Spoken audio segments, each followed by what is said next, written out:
We will be making fried rolls of pastry today. The most common filling for this pastry is cheese, but we will be making it with potatoes today. We have used 2 phyllo sheets for this recipe and divided each of them into 8 pieces. I have added a teaspoon of black pepper, 1 teaspoon of paprika powder, and half a teaspoon of salt to 2 boiled and grated potatoes. Let's now mix it and place the filling on the wide side of the pastry sheets.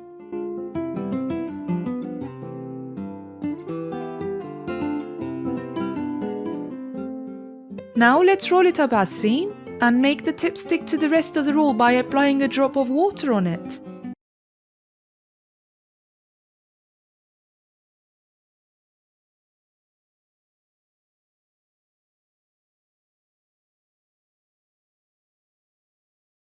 After rolling up all 16 of them, we can now start to fry them. Let's add some cooking oil to a pan and let it heat up.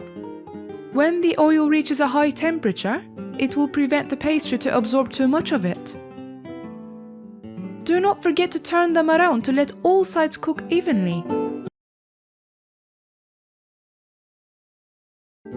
When they fry, you can place them on a paper towel-lined plate to get rid of the excess oil.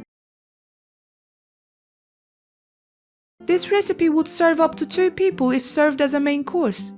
Enjoy!